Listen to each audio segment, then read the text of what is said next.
So hello everybody, I'm Celine Fontaine. I'm working with my parents on the domain Fontaine-Gagnard since 2007, and the family is working the vineyards around Chassagne for many centuries. So I'm from the Gagnard, de la Grange and Bachelet family. And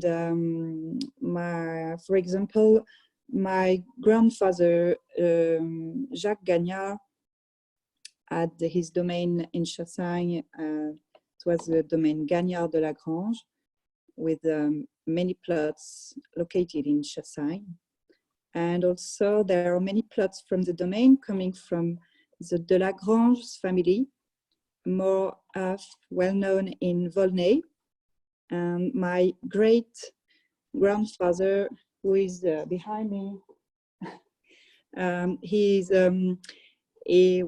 was born in 1910. So Edmond de la Grange was a very respected, very important person around here. He was thinking about the future with a lot of dreams, and he has been working a lot, and he has invested a lot also. He has bought many plots, whereas work was very hard with horses before tractors. And I know that if the domain today has so many great crus, is thanks to him especially, and to others, but Edmond de la Grange has been very important in our family. So my parents created the domain in 85 with plots from my mother's family, because in fact my father was a mechanic in the Air Force. As you can see behind me, there is a plane. He was a mechanic during 14 years, and not a pilot, because you can see in many books that he was a pilot, but this is not the reality. And so he met my mother when he was about 28, I think, and he decided to leave the army and to have a 1-year quick course in Bonn to learn winemaking and viticulture. And so he has learned essentially with my great-grandfather, Edmond de la Grange, and my grandfather, Jacques Gagnard. For him, it has been very hard for his first vintage in 85, because he was alone to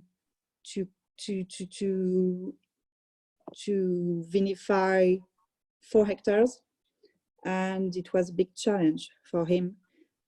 But it was a success, because he likes opening 85s, and it's still very good. And for him, and he was lucky because it was a great vintage to start.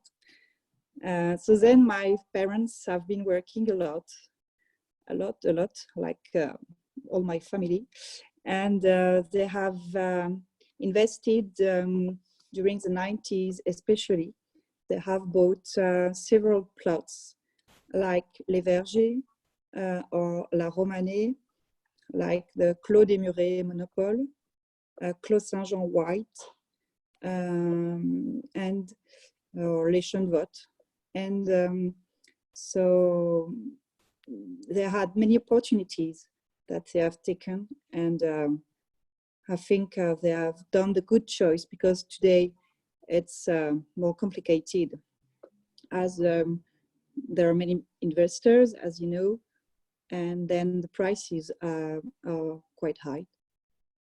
So today we produce wine on 12 hectares, 8 in white and 4 in red, mainly in Chassagne, because we have so all the whites in Chassagne, we have 15 different wines in Chassagne, from the Bourgogne and until the Montrachet.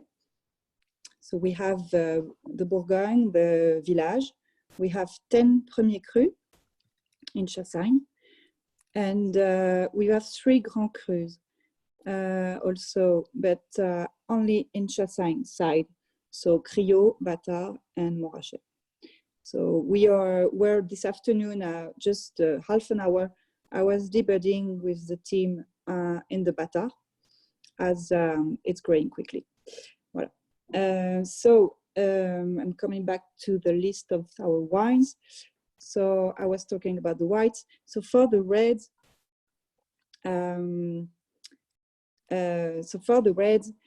we have several plots in Chassagne with the Passe tout Grain. So it's a plot planted 50% Gamay and 50% Passe tout Grain. And then we have the Bourgogne. We have the Chassagne village with 6 different plots. We have the Clos Saint-Jean Premier Cru, the Morgeau Premier Cru, and we have also several plots in Volnay and Pommard, because they are coming from the Delagrange family. And Celine, I can share the parcel map if you'd like. Yes, thank you. Oh. Just a second.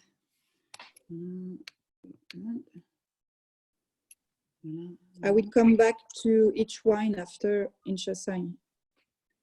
I was just doing the list, presenting the list. All right. Just a second. Normalement, voilà. Can everyone see? C'est bon? Voilà. Alors, Chassagne. So you can see on this map that Chassagne is a very long village from the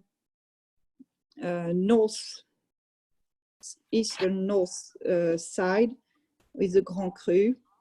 Ah oui, you come back to Volnay, okay. So this is the Clos des Chênes in Volnay. It's more on Montely, on Meursault's side. It's a very big area in Volnay. And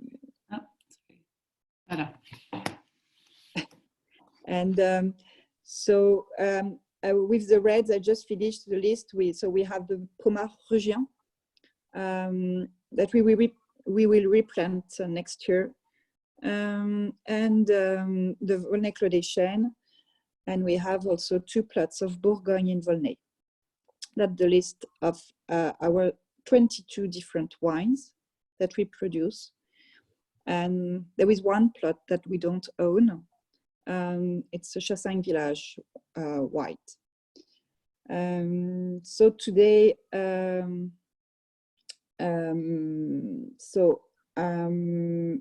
I can talk about how we work, maybe, before presenting each wine. In the vineyard,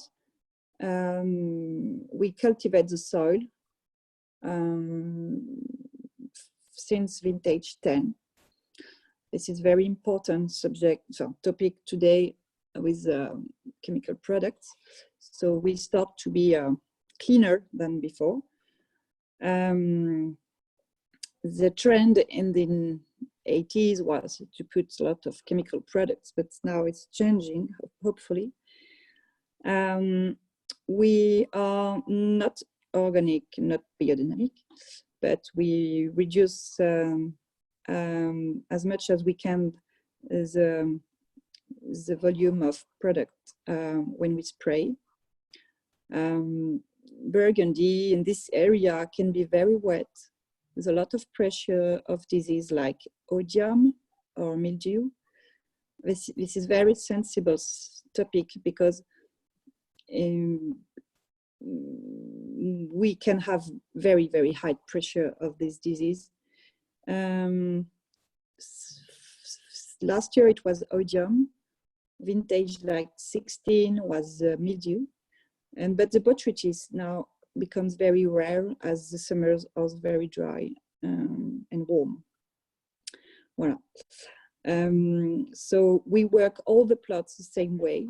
There's no difference between the Grand Cru or the regional areas. And we have it's very efficient team. It's important to talk about that. We're working a lot. It's quite a difficult job because with the weather, it can be very hard, especially in summers, as it's warmer and warmer. And this is not a job for everyone. You know, sometimes we have people who come for the green works, but they don't stay a lot, many days. And when we have a good team, that's just great, because work is very hard. And as this, for example, in this vintage, the plant is growing so quickly that we have to speed. We have to work a lot every day, and it's really important to have a good team and good workers, serious workers. So I can say a few words about this vintage as it's just started, but it's very exceptional.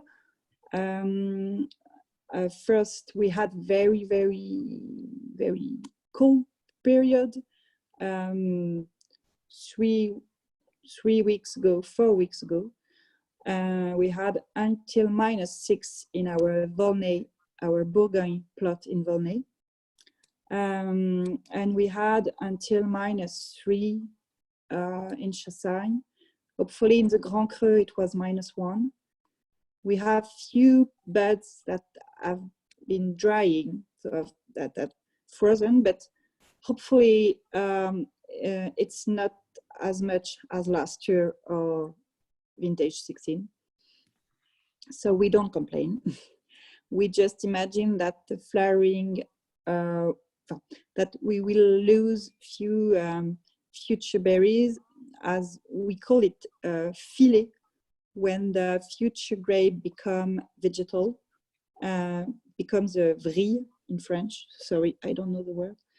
So we think we will lose potential of grape with the cold period we had, but we have many grapes coming up.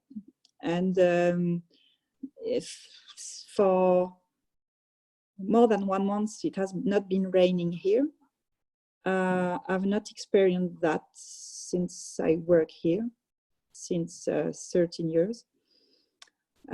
It's hopefully the vines plants can go and take water with the roots very deep, hopefully. So we have not seen signs of problems, but I know it's very complicated for all the cultures around here, more in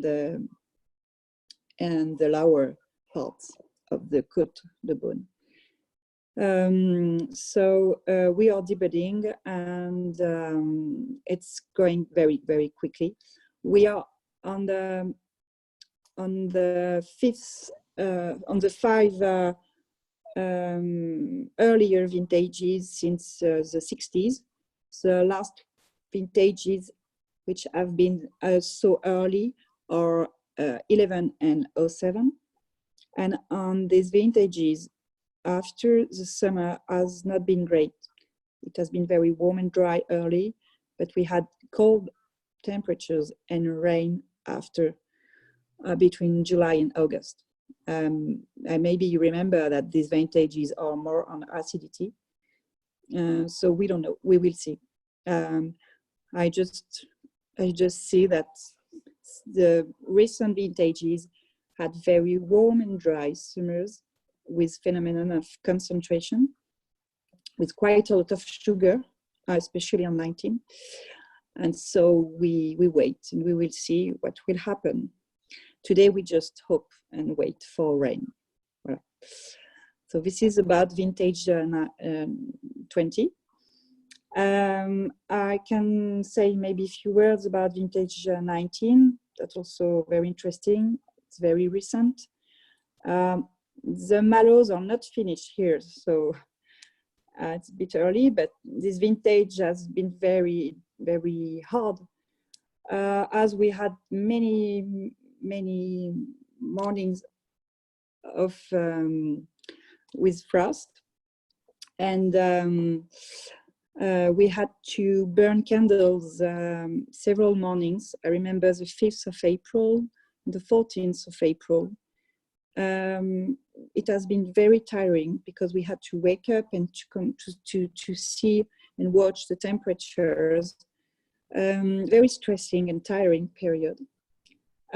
So after that, hopefully the warm weather arrived in June, and it has been very, very warm, very dry, and the plant growth accelerated. And we had planned the harvest earlier than the flowering expected. So we have started to pick around the 9th of September. The sugar level was very high. It's the first vintage where we have not chaptalized at all, no wine at all, reds and whites. The acidities were a little low on the whites. It's a natural consequence when the summer is very high, very warm. And but the reds were very impressive because they had very high sugar and very high acidity. It was due to the concentration. It's also linked to the frost, because when there is frost, the plant reacts with the stress and keeps a lot of malic acid. This malic acid stays very high at the end, at the harvest. And then we had so the balances were incredible in Pinot Noir. And for the whites, yes, we had quite low acidity, but very aromatic, very dense, very seductive.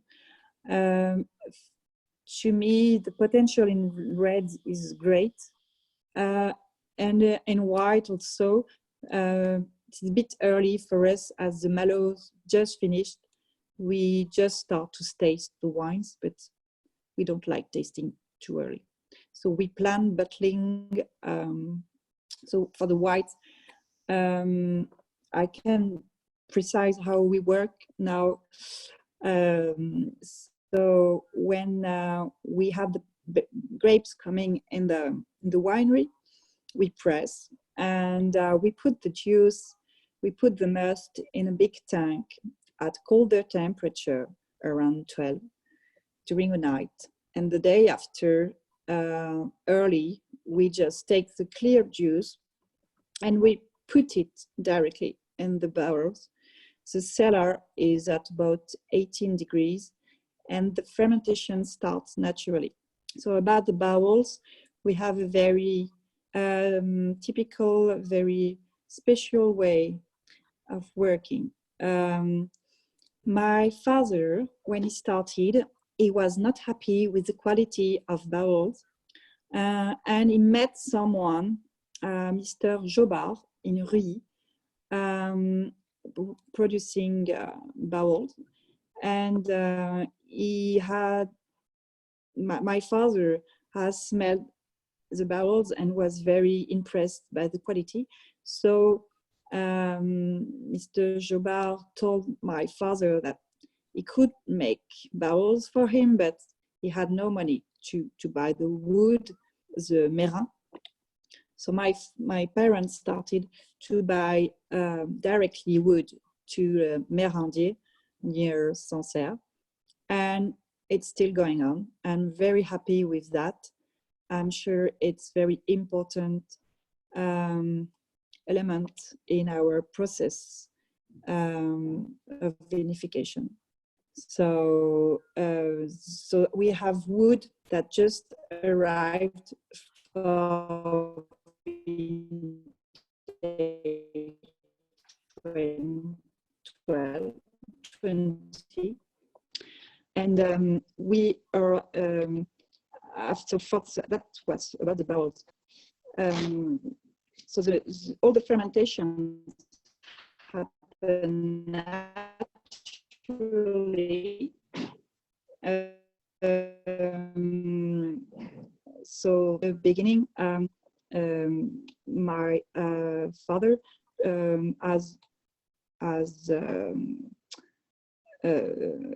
tried yeast like the family was doing, and he tried to do it naturally, and it happened. So now all the barrels have natural fermentations, and then the malolactic fermentation happens after, naturally, in barrels during the winter. Sometimes it's a bit longer. And after that, we rack the wines between in June and July. And we prepare the wine for future bottling. So there is a fining with casein and bentonite, and then light filtration. And so the bottlings happen around August, typically for the whites. And for the reds, so for the reds, everything is distilled. And the reds are put at cold temperature at the beginning when they arrive in the winery, and then the fermentation starts slowly and happens naturally. So it lasts about between 10 and 15 days. So it's very natural. We don't intervene a lot. We do light pumping over or pigeage, but we are not intervening a lot. And then so for the reds are pressed, and after all the juice is put in barrel, and the malolactic fermentations happen naturally in the barrels. So for the reds, we use also these barrels from the wood I was talking about before. And the reds stay longer in barrel. So they stay 1 year on lees. And after 1 year, we rack the wines, and we bottle the wines after several months. So the reds are bottled after 17, 18 months of vinification. And the only difference there is in between all the whites or all the reds is about the new oak. There is no new oak in the Bourgogne. On the village, we have about 15-20% according to the vintage. And for the cru, it's about 1/3 of new oak, 1/3 of 1-year-old oak, and 1/3 of 2-year-old oak. Voilà. But the cooper who makes the barrel is alone, is working alone, and it's artwork. It's very traditional method he is alone, and it's very, very different from the industry you can see around. It takes time to make barrel. He has amazing hands with huge hands, and he makes the barrels. He started to make our barrel early. Voilà. Qu'est-ce que je voulais dire? Je sais plus. So now I can talk about Chassagne, the village of Chassagne, as you have the map. So in fact, Chassagne, at the origin, was producing mainly reds. Historically, on the Grand Cru side, there were whites, but the rest of the village was mainly planted with red varieties, and not only Pinot Noir. There was more Gamay, for example, and the area of Morgeau, which is the biggest Premier Cru area in Chassagne, it's on Fontaine-Gagnard side. This area was producing very famous wines because the monks had put a prieuré. It's a farm, and they have worked a lot the land to plant vineyards, and their wine was very work.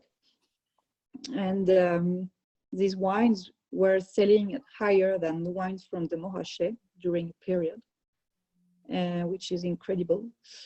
And Morgeau, so it's the biggest Premier Cru area. It's huge, and there are many different lieux-dits inside. And often the vigneron chooses the lieux-dit to precise the terroir and the style of the wine. My family has always put Morgeau on this wine, and we keep doing that. Our clients used to drink Morgeau. That the lieu-dit is La Grande Borne. Voilà, about Morgeau. And then, so I can talk about the red and white. Chassagne was producing mainly red wines, and it's about in the 50s that the wine growers have replanted red plots in whites, in Chardonnays, because there was more demand for whites.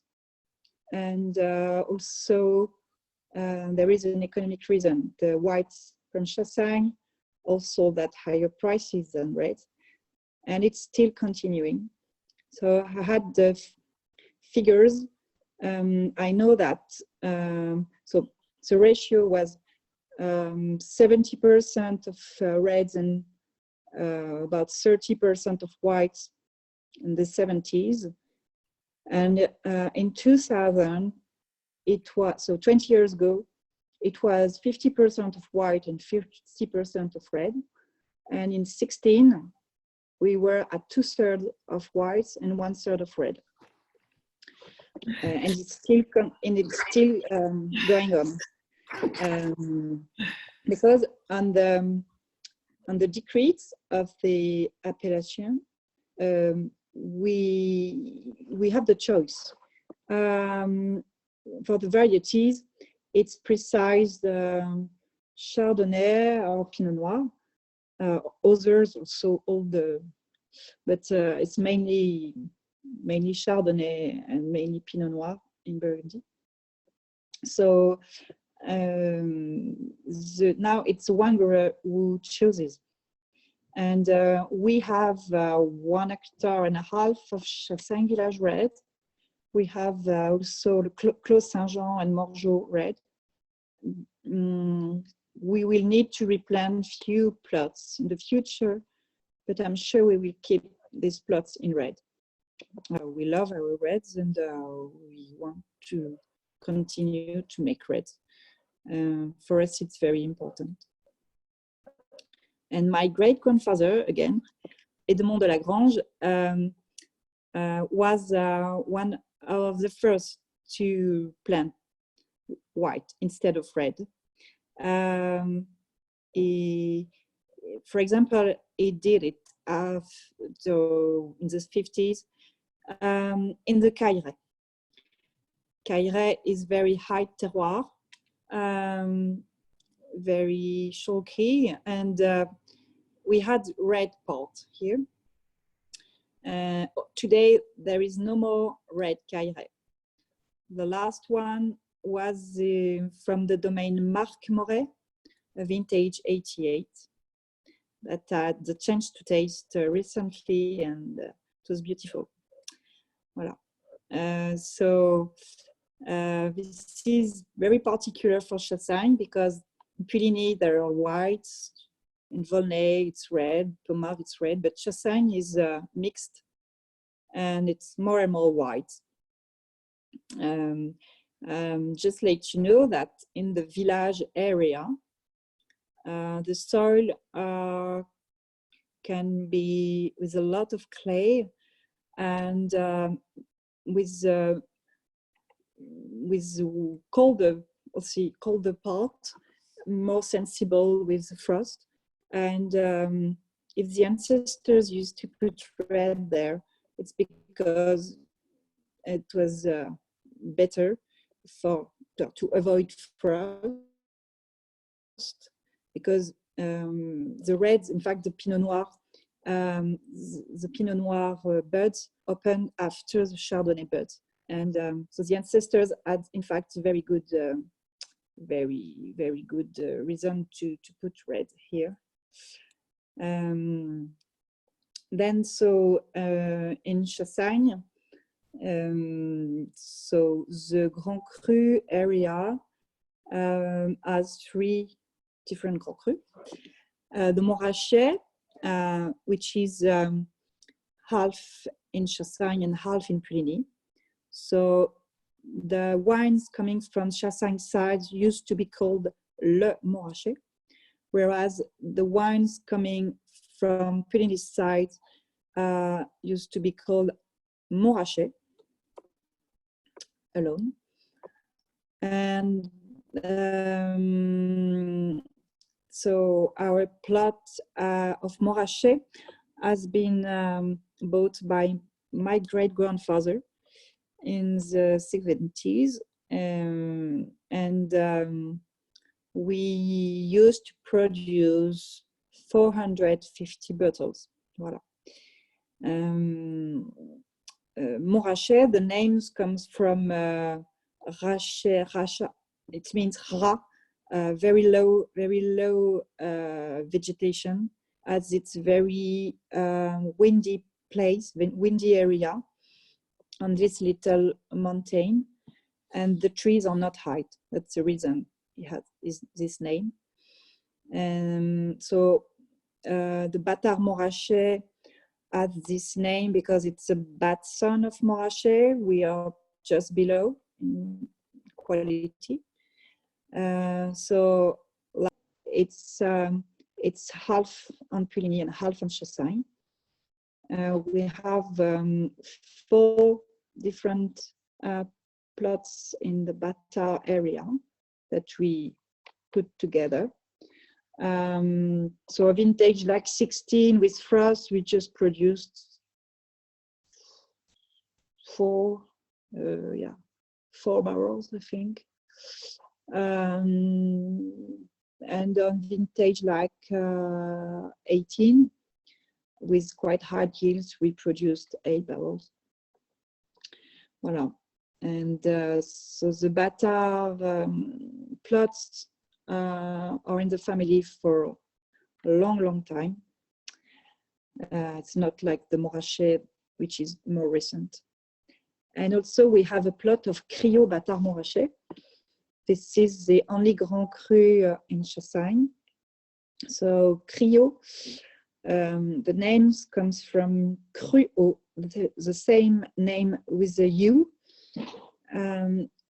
It's an old French word that used to mean stony soil, in fact. It's like les cras, for example, it comes from the soil with a chalky soil with pebbles, and this area, Criot, in fact, was created 1 century ago, in 1919, as the owners wanted to give a different name to this area because it's very particular. It's below the Bâtard area. It's south exposed, and so you can imagine that it's warmer and with more sugar at the harvest. And typically we have a higher degree on Criot than on Bâtard, but it's tiny. It's 0.1 or 0.2, and the style is very different. Bâtard is more on serious wine, with more expression of minerality. It's very closed when it's young, and the Criot has more elegant style with a more charming style also, and it starts to give pleasure earlier than the Bâtard. Voilà. Bâtard is tighter, yeah, more serious. So Criot, in fact, I know that I've seen bad comments on this area, that shouldn't be a Grand Cru. Maybe you know a famous journalist. And but Criot has always been a Grand Cru. It was Bâtard Montrachet before 1919. In fact, it's only a choice for precising the style, and I think it's great to have given this different name to this area. So Criot, Bâtard Montrachet is smallest white Grand Cru in Burgundy. The smallest red Grand Cru in Burgundy is in Vosne-Romanée. It's a Monopole Romanée. And so in the Criot, there are 1.5 hectares, and we are not many to produce Criot. It's very confidential wine. Voilà. For the family, it's very important. So the Criot, I had a picture of the plot. No, I have sent the Criot 2018, Francesca. No, you don't get it. Maybe can you add it now, or see if I send you? Sorry.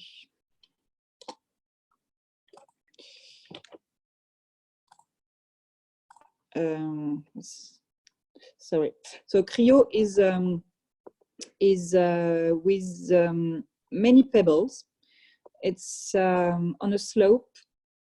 It's a very good exposure, and you can imagine that the pebbles keep warmth during the night and help to give a higher sugar. Voilà, about the Criot. And I can talk about La Romanée. So on the map, it's on the left. Sorry, there is a mistake from me. It's wrong. It's not La Romanée, but like La Romanée. Romanée is quite a small area in Chassagne. It's very high. So the name, voilà. So thank you, Francesca. We come back to Les Criot. You can see the soil. It's very typical. There's many pebbles, round pebbles. It's very old plot also. The Criot and the Bâtard have between 30 and 80 years old. according to the plots.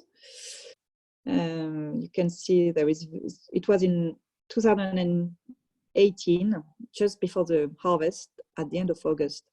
I've taken this picture whereas I was collecting berries for analyzing the must and to plan the exact date of picking for this plot, as it used to be the higher alcohol level.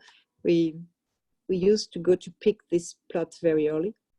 And you can see on the left a beautiful grape with many berries and quite big berries, and it was very typical of this vintage. We had no problem of frost, we had we had a very good flowering. That's the most important things. We had no hail, and it was an exceptional vintage in terms of quality and quantity, which is very rare for us. Voilà. And so I can come back to La Romanée. So La Romanée is very high. This name comes from a Roman. So there was a Roman house in this area, a Roman farm during Middle Ages. So that has been kept during the Middle Ages, because the Roman, we have vines here thanks to the Romans, and there was also a Roman pass arriving in this area. So imagine that the soil is very dry. You can see on the left of the picture blocks of stones. Roots can go very deep on the left side. This plot is not producing big berries. So it's suffering a little bit when the summer is warm and dry. You can see from the picture that we are very high, and it's east exposed, whereas all the plots, most of the plots, excepted Crio, of course, most of the plots are southeast exposed, and this one is more east exposed, and so it has the sun, especially the morning, but at the end of the afternoon, the exposure is not good at all. So in fact, this plot, the plants take time to ripe. Ripeness is longer than on the other areas, and typically the acidity and the pH are the best. This is very, very particular for this plot. I know that on the must analysis, La Romanée gives the best pH every vintage. So typically this plot gives elegant wines with more notes that are more floral. And what is incredible, its length. It's so long in the mouth. It's almost a Grand Cru. It's very typical, but this wine is I know that is loved by many people, and the terroir is just amazing. So then I can talk about les Caillerets. Les Caillerets is a plot that is in the family, been bought by my parents at the end of the 90s. And Les Caillerets, so imagine that my great-grandfather, Edmond de Lagrange, used to go to the wine competition in Paris, the agriculture competition. And when he was winning a medal, that was just a very important thing. He was very proud of his Caillerets. And because at this period, the wines from Burgundy in the 70s were not selling a lot. Wine growers, small properties started to bottle wine and to sell their own wine. It was not really easy. And so my great-grandfather started to sell wine in restaurants. It was very important to have a medal at this period to start sell Burgundy wines in restaurants in Paris, for example.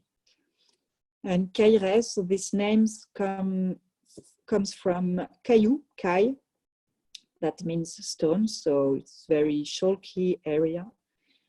I've taken this picture at the end of the harvest, and we are at the middle of the plot because it has two parts.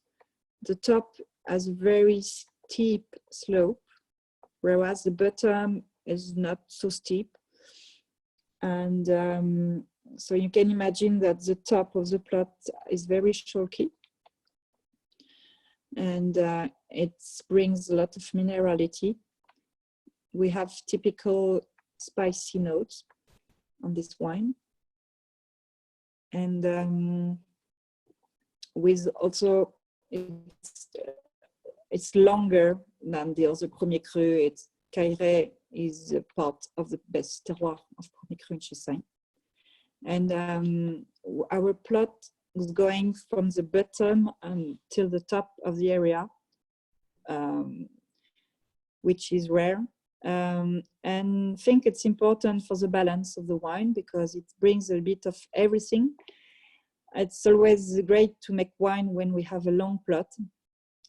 I think because the terroir has changes, different, even if it's a lieu-dit, the same lieu-dit names, inside the soil, structure, many things can change, and I think for the balance of the wines, it's very important. It's more qualitative to have a long plot. I like making wine when we have a long plot. I think it brings more balance to the wine. Voilà. And so for all these wines, we have exactly the same way of working here. And in the cellar, it's exactly the same way of vinification. Everything is happening. We are not doing other things for the Grand Cru. It's only the terroir that gives different taste. And I'm convinced that my father has done the good choice to work with one Mérandier and with one cooper mainly, and to give the same identity of oak, the same base of oak to each wine. And that helps to reveal the best differences in each wine. So now I can talk about another Premier Cru if you want. Just tell me, what can I do?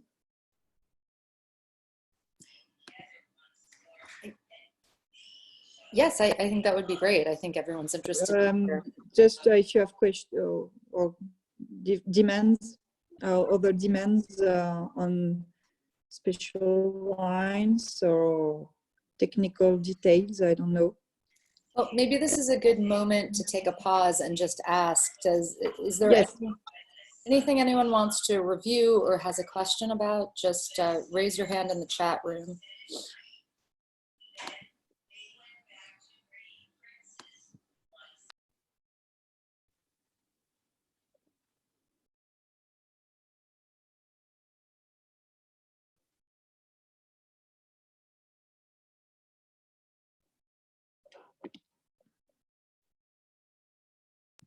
Okay, I think we can continue if you'd like. Ok. Alors, je voulais regarder.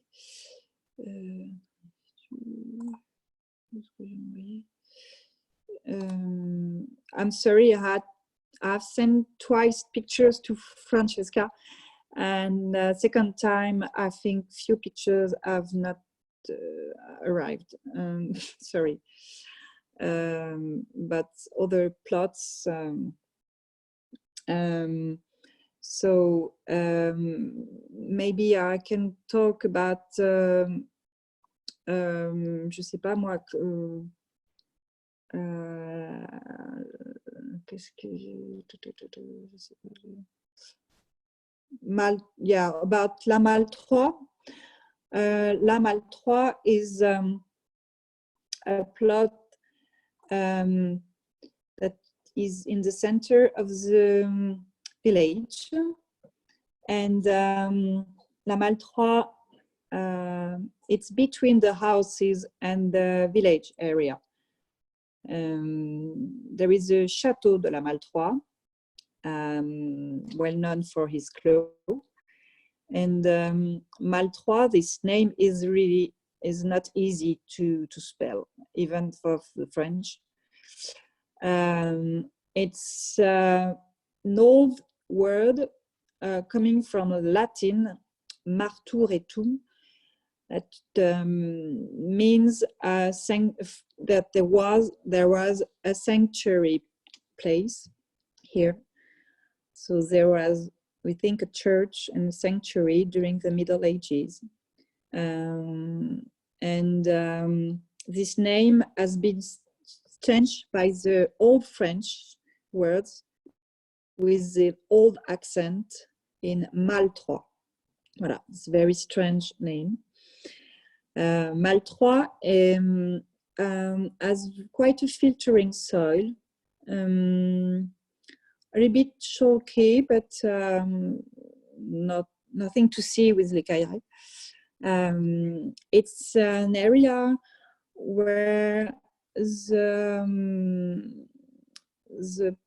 vines plants used to ripe quite easily.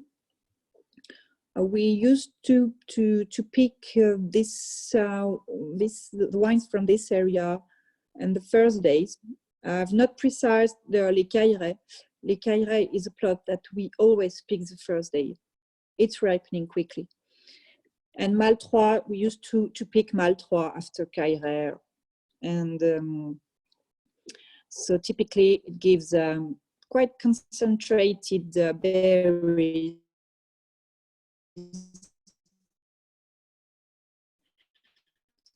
As it's very old plot,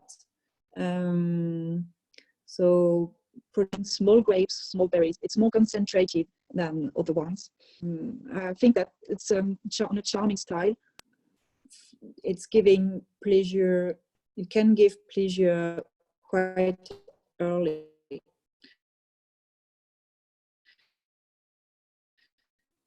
It's like, so when you have pleasure with La Malle 3, you can wait 2 years to open La Romanée, for example. And Malle 3 is also, it's a very important wine for the family. Very old wine produced by my family for many generations. And so typically it's produced with 1/3 of new oak and 1/3 of 1-year-old oak and 1/3 of 2-year-old oak. Voilà, Maltroit is very important wine for the family. We have also La Boudriotte. La Boudriotte is a huge plot. La Boudriotte, so we call it La Boudriotte, but the lieu-dit is, the exact lieu-dit on the map is Les Farandes.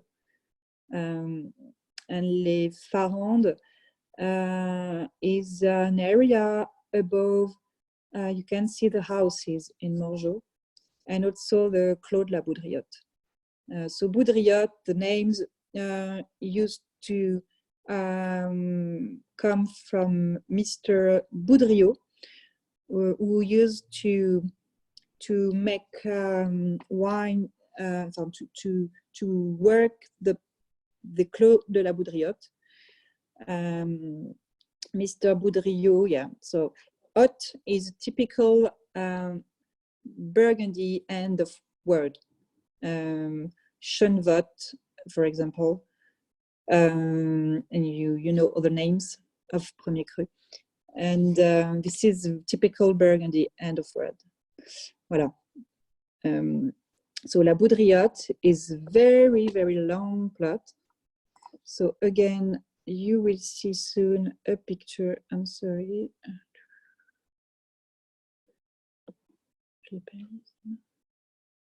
So it's a very long plot with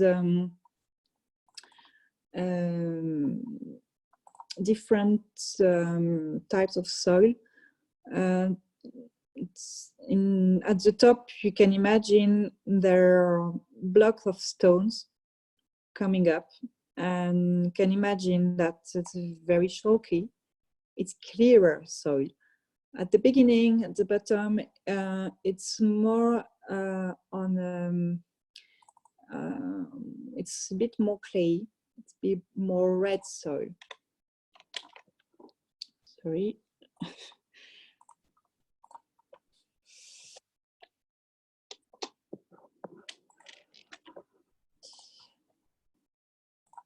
And so when we taste in the cellar, I always prefer to taste Boudriotte before Cailleret. It's a transition between Morgeau and Cailleret. It's always very serious wine. The acidity level at the harvest is very good. The ripeness is not so high. It's not lower, but it's not so high. And at the tasting, Boudriotte is the wine on which, when it's young, on which the acidity impression is higher, always. So it makes it very, very direct, very serious wine. Also you can see from the map that it's very long plot. And we were yesterday debuting in this plot. And there is a little gap at the middle. You will see on the map, on the picture soon. I just precise it because it's colder place. And last year we had a lot of frost in this gap. So you can imagine we have lost production. It's typical in this part. Voilà. So Boudriotte is really, it's almost 1 hectare. It's what we have from one parcel, and it's in the family for many generations. This wine has been in the domain since the beginning, and so it's very, yes, very typical. My grandfather, Jacques Gagnard, had two premiers crus. He had Morgeau and La Boudriotte, and he was always keeping Boudriotte for aging.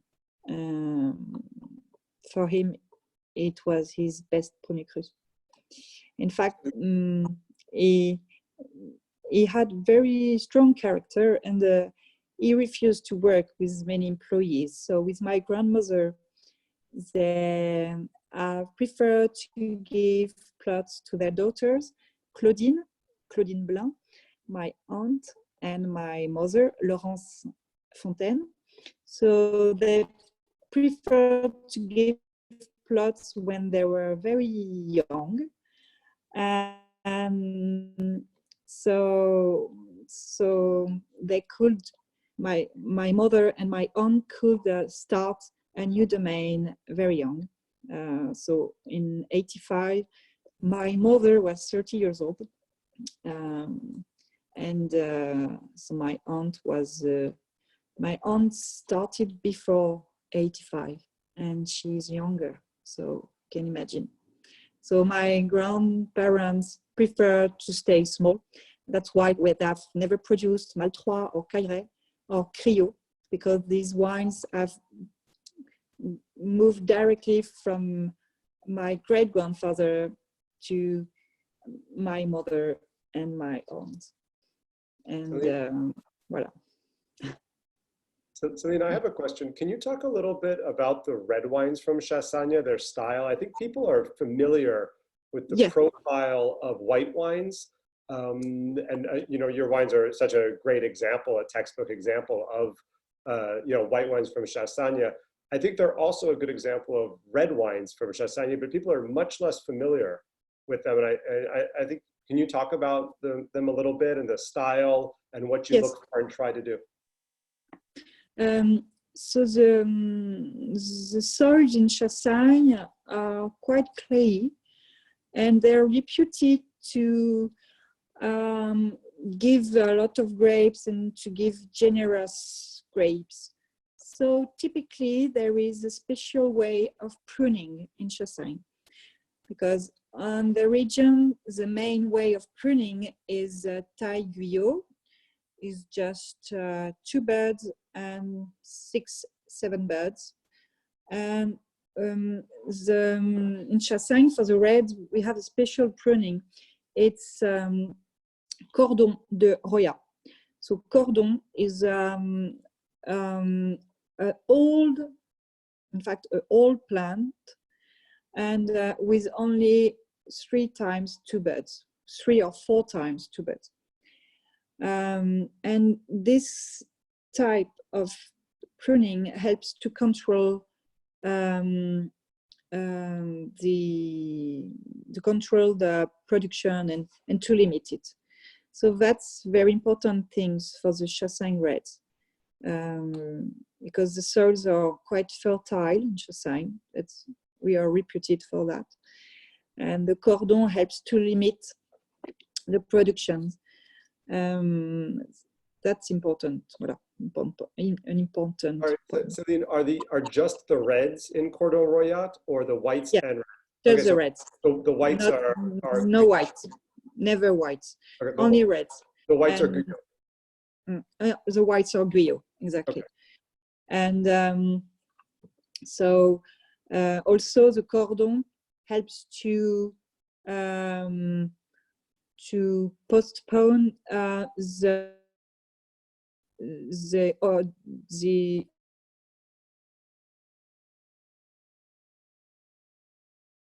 frost. That's very important.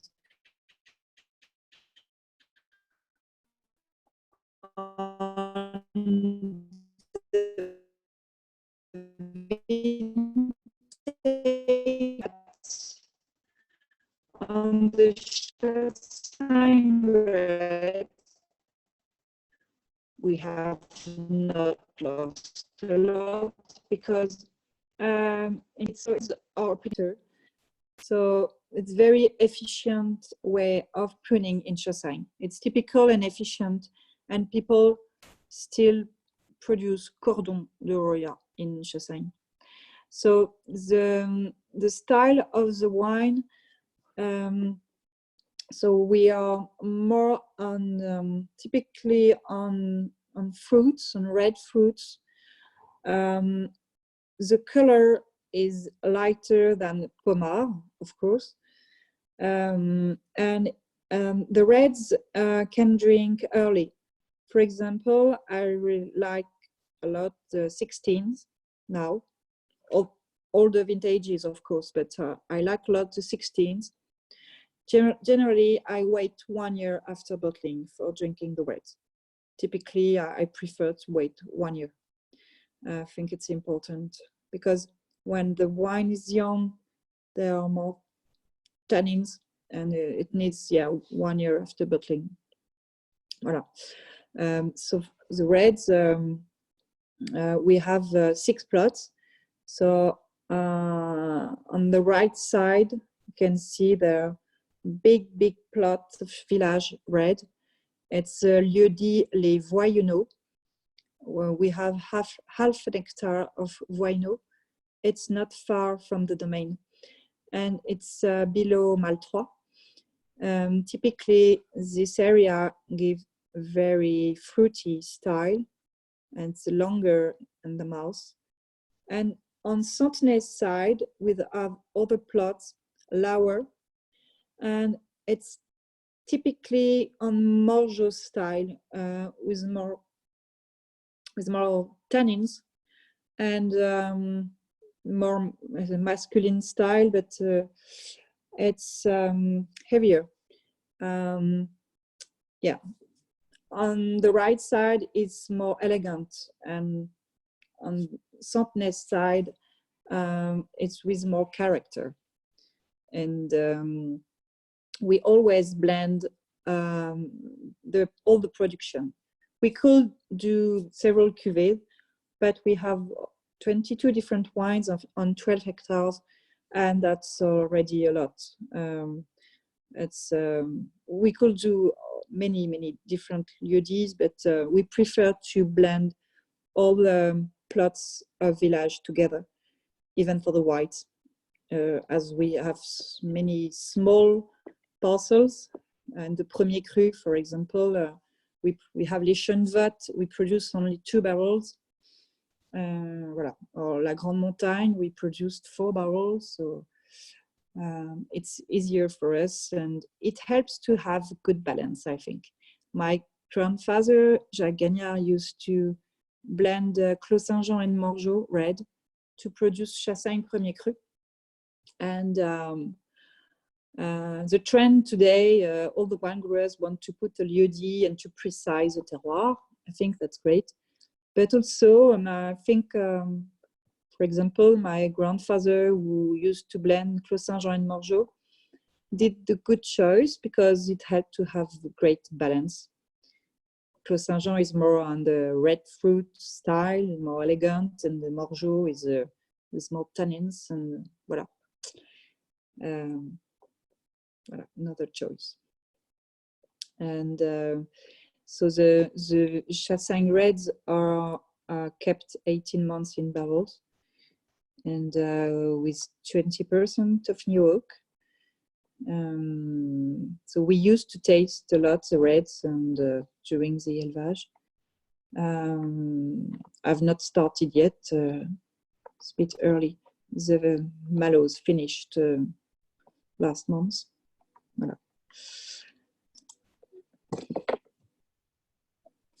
And voilà. Maybe you have all the questions. Are there any other questions on anything we've covered? Anyone wants to ask before we part ways? Yeah, I have a question, Celine. Hello. Firstly, thank you for all the fantastic information. I'm fascinated by the question of managing a domain through climate change, and especially in Burgundy, where the typicity of each wine is so precise. How are you managing the challenges of climate change and 40-degree summers in the Côte de Beaune? Yeah. What are you doing to prepare, and how do you see Burgundy sort of 5 or 10 years from now? Yeah, it's true. Since vintage 07, things have changed quickly.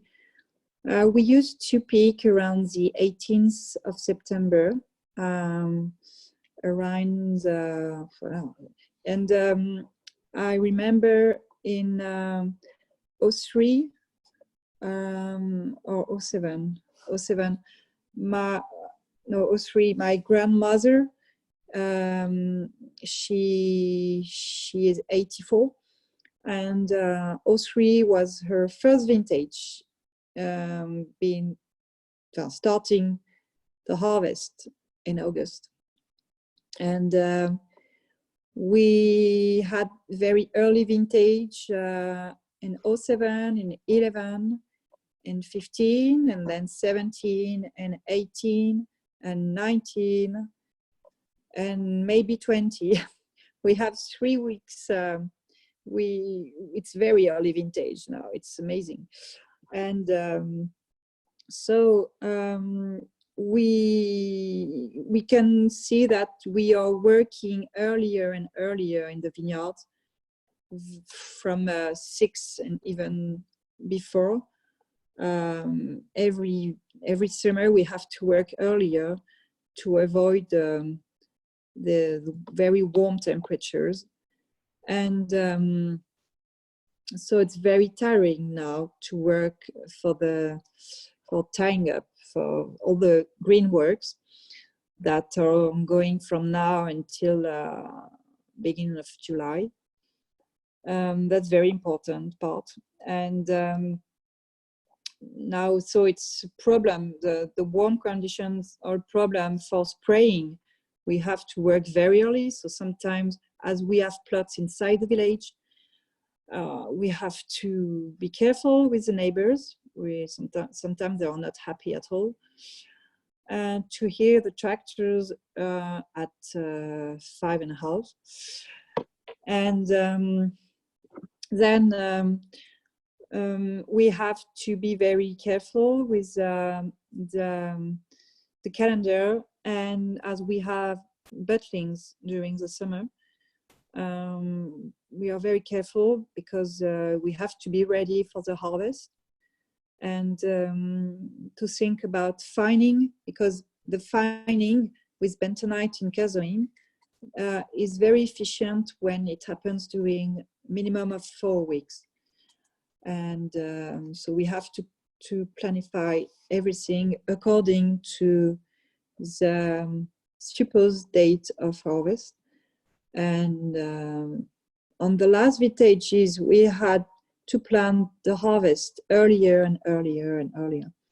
My ancestors always think, when they plan the harvest date, they always say that it's 100 days after the flowering, and now it's more 90 days, in fact. And so we have to hurry, and it's not easy at all for us, especially as we have the bottlings. And also imagine that we have 40 pickers, and we host all our pickers traditionally.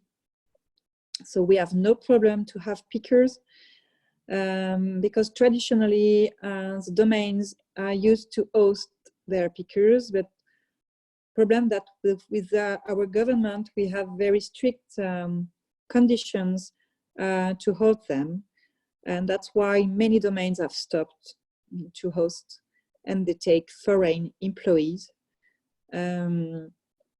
That's a shame, but for us, we have the chance to have houses in very good conditions, and that we can host 40 persons.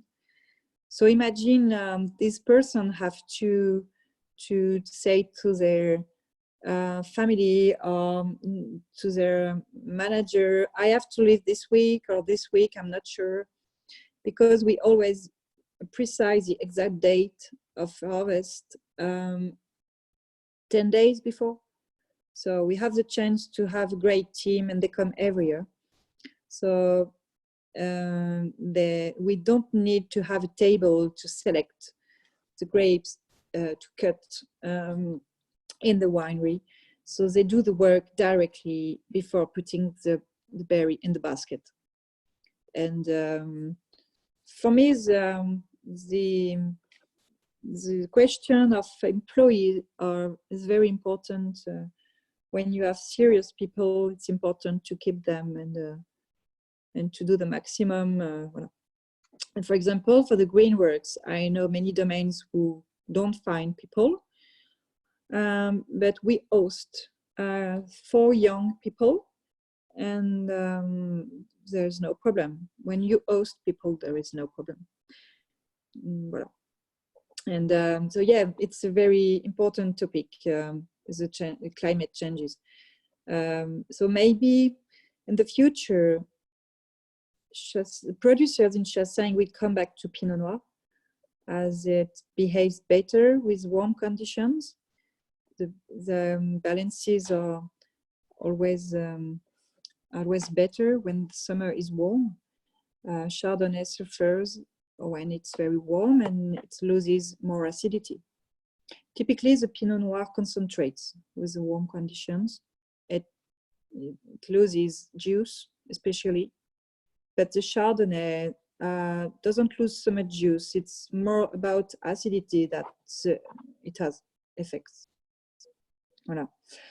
And so we have to speed when we have for the harvest, and to be very careful and to analyze berries.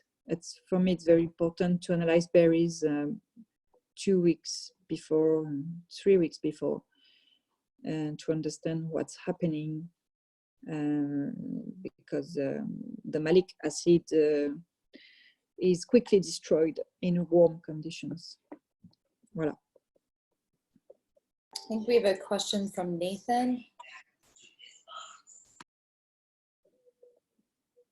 Hi, my name is Nathan. I am Hi. out in Seattle. I've been with the Wine Trust for just about a year now. Have worked. This is a fantastic information and really, Thank you. really, very in depth. I had a question about pre-oxidation. Yes. Have you seen? I've seen everything from Ravenot to have pre-oxidation to Coach in rare amounts. How do you address the issues of pre-oxidation, and what are your thoughts on how your wines hold up, and kind of just in a broader general sense of what you're doing, looking at the problem with some of the pre-oxidation in white Burgundy? I'm not sure I've understood the exact question, but I can talk about that topic. I think it's a general topic for white wines in Burgundy, as our wines are sensible and needs to get the best conditions for keeping, for bottling, etc.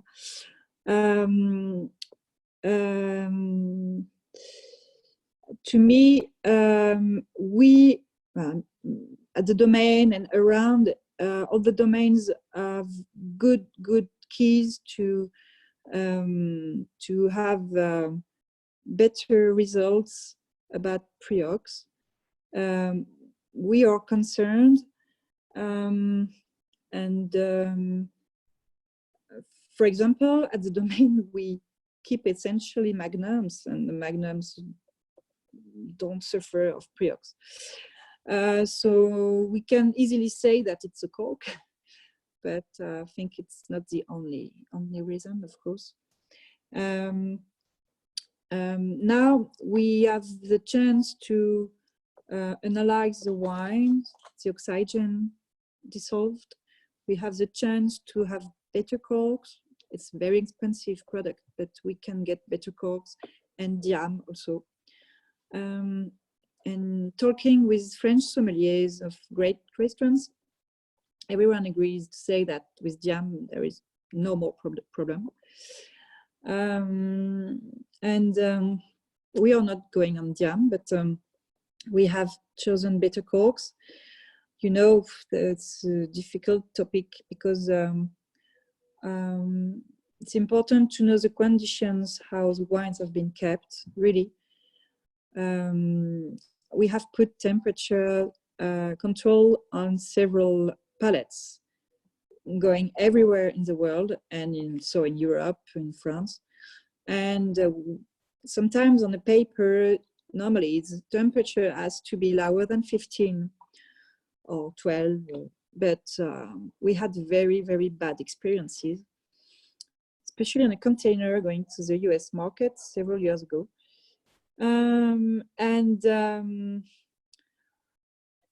That's a very important topic about the way the wines are, the white wines in Burgundy are transported. You know, people have to understand it's a very sensible product, and the domains really understand when they have. Most of the domain really understand when they have a demand from a client with a problem in the bottle, when it's well explained, when the person knows from where it comes.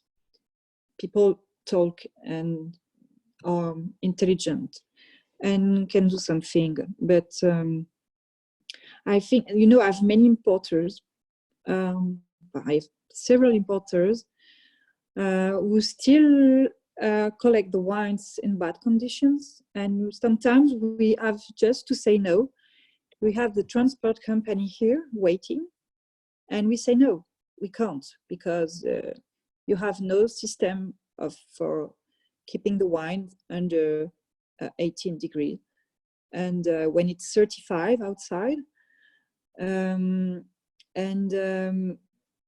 there are still importers who think that the wine is just a product for earning money, unfortunately. And now, hopefully, the younger clients, the younger importers, they understand more and more how it's important to transport the wine. That's from outside the domain. From inside the domain, the new technologies help us to work better, to have better results of dissolved oxygen, to have better results of gas, also to stabilize, to keep steady the sulfur level. But to me, the main important thing is the cork. It's not 100% of Primox reasons, no, but it's the most important thing. And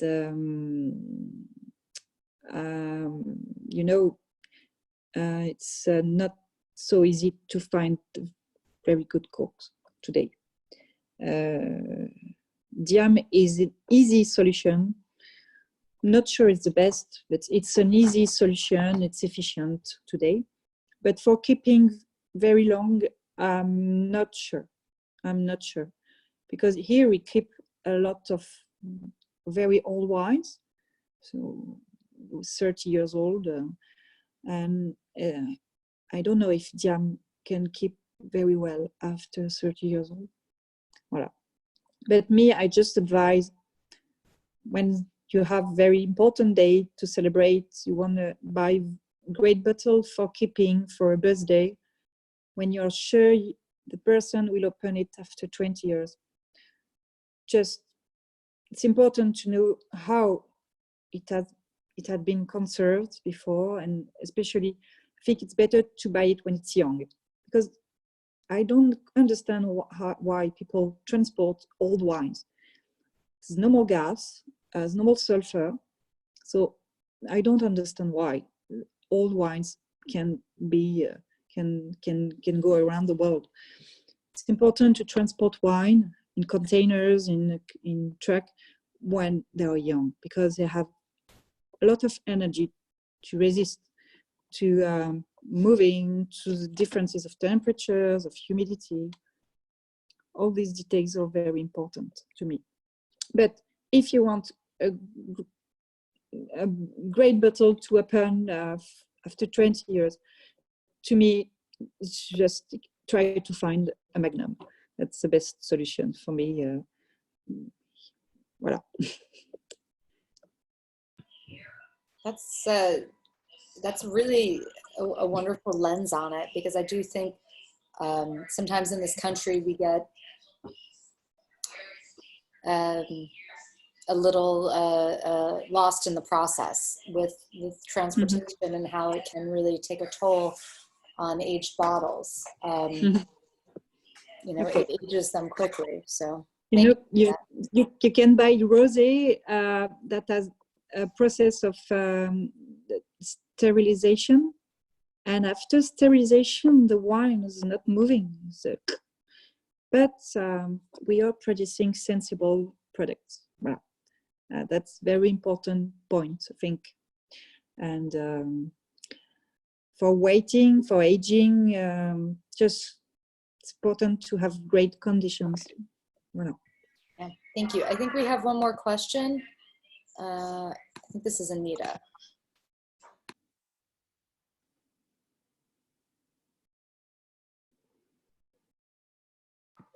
Anita? Yeah. Okay, go ahead. Okay.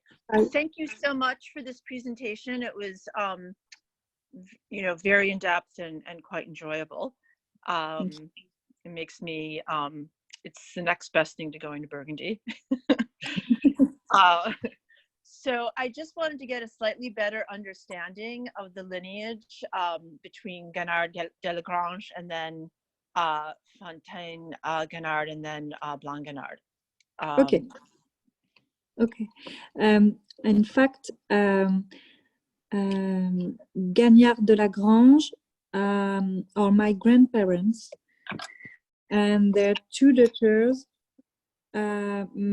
So my mother married to Richard Fontaine. It's a domain Fontaine-Gagnard, and Claudine Gagnard married to Jean-Marc Blin, domain Blanc-Gagnard. So the two domains have been created with plots from the women. And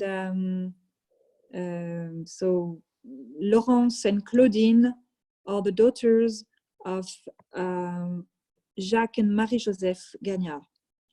Voilà.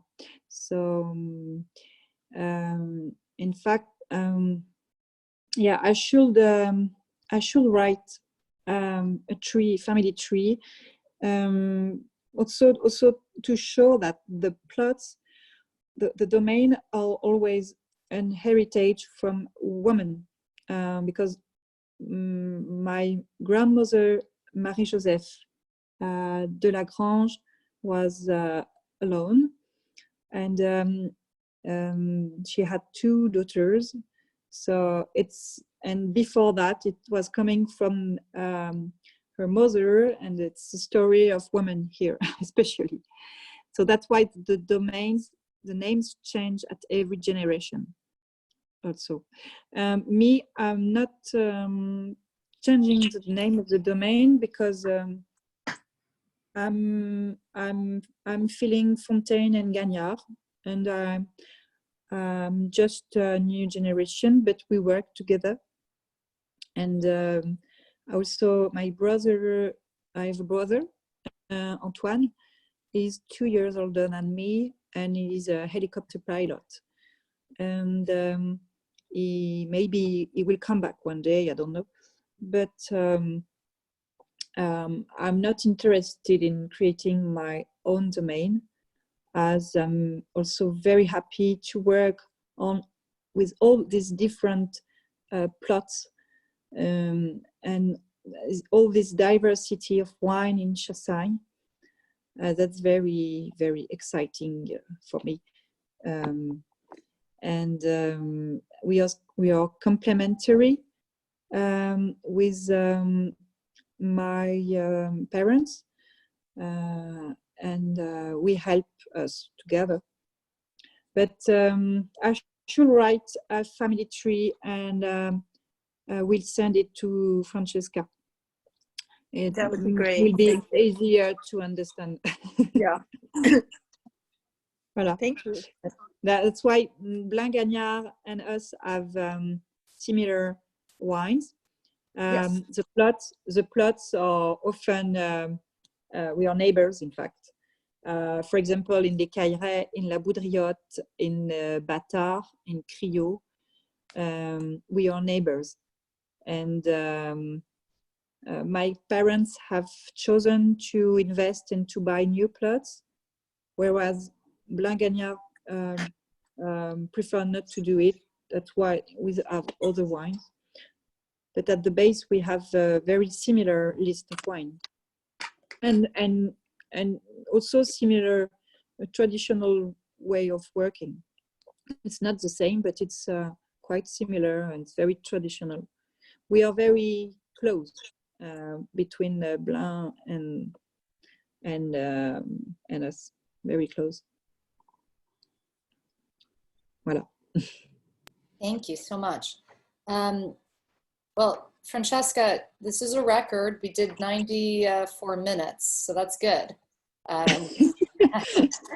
like talking. Excellent presentation. Thank you. This will serve as a great base of education, not just for the people on the call today, but also for people who go to refer to it, you know, clients, friends, employees, everyone. So thank you so much for doing this. I really appreciate it. Thank you. And it was a pleasure. We all look forward to sharing a bottle in person. So thank you so much. It was a pleasure, really. And merci. I've not received clients for a long time, so